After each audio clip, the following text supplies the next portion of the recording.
সমুদ্র সৈকতের পর এবার ঢাকায় প্রদর্শিত হলো চ্যাম্পিয়ন্স ট্রফি। রাজধানীর একটি শপিং কমপ্লেক্সে দুপুর 11টা থেকে রাত 8টা পর্যন্ত ছবি তোলার সুযোগ পেয়েছেন দর্শনার্থীরা। আরও জানাচ্ছেন মমিনুর রিপন।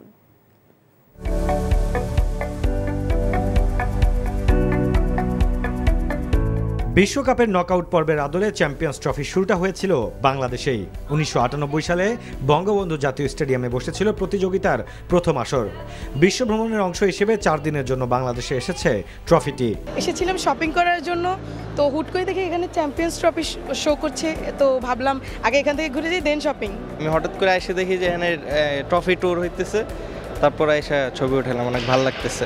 অবশ্যই ভালো লাগতেছে, কারণ আগে কখনো দেখিনি, এই ফার্স্ট, এর জন্য খুবই ভালো লাগতেছে।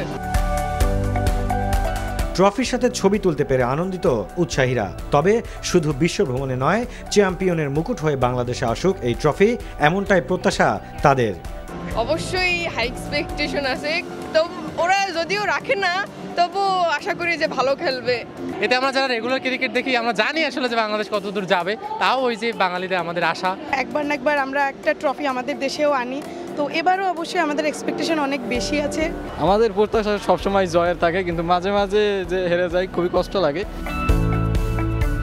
শুক্রবার মিরপুর স্টেডিয়ামে যাবে এই ট্রফিটি। এই প্রদর্শনী জাতীয় পুরুষ নারী দলের বর্তমান ও সাবেক ক্রিকেটার, সংগঠক ও গণমাধ্যমের জন্য রাখা হবে। Mominur Ripon, NTV news, Dhaka. আমি অন্যদের থেকে একটু আলাদা।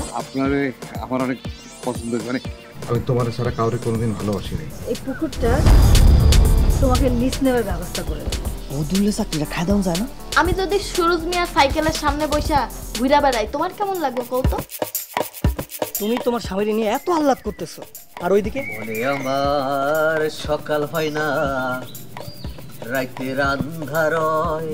এক রিকশায় গা সিপকে বইসা হাসতে হাসতে কই জানা যাইতেছে। দুনিয়ার এত মানুষ রাইখা এই বেডি তোমার মধ্যে কি পাইছে কৌতো? আর তোমার চোখে আমি শুধু তোমারে চাই।